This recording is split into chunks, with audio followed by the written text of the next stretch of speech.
ಗಿರೆ ಆಯ್ತು ಮಾಡ್ತೀನಿ ಮಗ. ಸಂಡೇ ಬೇರೆ ಪಾರ್ಟಿನೂ ಇಲ್ಲ ಏನೂ ಇಲ್ಲ. ಅಟ್ಲೀಸ್ಟ್ ಒಂದು ಕಂಟೆಂಟ್ ಆದ್ರೂ ಹೇಳೋ, ಒಂದು ರೀಲ್ಸ್ ಮಾಡಿ ಸೋಷಿಯಲ್ ಮೀಡಿಯಲ್ಲಿ ಅಪ್ಲೋಡ್ ಮಾಡೋಣ. ರೀಲ್ಸಾ?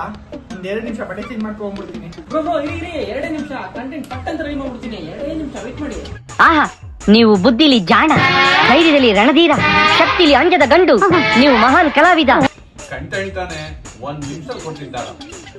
ಅವ್ನಿಗೆ ನಡ್ಕೊಂಡ್ ಬರ್ತಾ ಇರ್ತಾನೆ. ನಡ್ಕ ಬಂದ್ಬಿಟ್ಟು ಆಮೇಲೆ ಅವ್ನು ನಡ್ಕ ಬರೋದು ಬೇಡ, ಓಡ್ ಬರೋದು ಬೇಡ, ಅವನು ಮಲ್ಕೊಂಡಿರ್ಲಿ ಮಗ. 1 hour later.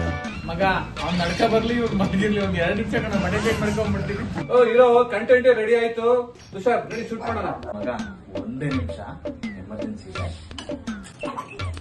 2 hours later.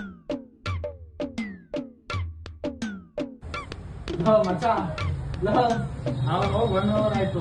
ಇವನ್ ನೋಡ್ರೆ ಫೋನ್ ನೋಡ್ಕೊಂಡು ಕೂತ್ಕೊಂಡು ಈಗ್ಲಾದ್ರೂ ಬಟ್ಟೆ ಚೇಂಜ್ ಮಾಡ್ಕೊಂಡ್ಬಿಡ್ತೀನಿ. ಇರೋ ಆಗೋದು ಕಂಟೆಂಟ್ ರೆಡಿ ಬಂದ್ರೆ ಇದೇ ಚಿನ್ನ ಮಾಡ್ತೀನಿ. ಒಂಚೂರು ಶೂಟಿಂಗ್ ಅಲ್ಲಿ ಇದೀನಿ, ಎಲ್ಲ ವೆಯ್ಟ್ ಮಾಡ್ತೀನಿ ಇದೆ. ಕಂಟೆಂಟ್ ಹೆಂಗಿರುತ್ತೆ ಅಂದ್ರೆ ಈಗ ತೋರಿಸ್ತೀನಿ ನೋಡಿ. ಹಿಂಗೆ ಬಂದು ಅವನೇನು ಹೇಳೋದು, ನಾನು ಹೇಳ್ತೀನಿ ಕೇಳೋ. ಅವ್ನ ಫೋನ್ ಬರ್ತಾ ಇರ್ತಾನೆ ನೋಡು, ನಾನು ಆಗಲೇ ಹೇಳ್ದೆ ನನಗೆ ಅದು ಕಣೋ. ನೀನೇನೋ ಹೇಳ್ದೆ, ನಾನು ಹೇಳ್ತೀನಿ ಕೇಳಿಸ್ಕೊ ಮಗ. ಅವ್ನು ಓಡ್ಕೊಂಡ್ ಬರ್ತಿರ್ತಾನೆ, ಇವ್ನು ನಡ್ಕೊಂಡ್ ಬರ್ತಿರ್ತಾನೆ. ಇದು ಮಧ್ಯದಲ್ಲಿ ನಾವು ಈ ಲೋಫರ್ ನನ್ ಮಕ್ಳು ಇವ್ರಿಬ್ರು ಸೇರ್ಕೊಂಡು ನಮ್ಮ ಹೊಟ್ಟೆ ಎಷ್ಟು ಉರ್ತಾವ್ರೋ ಆ ಭಗವತ್ನ ನೋಡಿದ್ರೆ ಸರು ನಾಷ್ಟ ಮಾಡ್ಬೇಕು.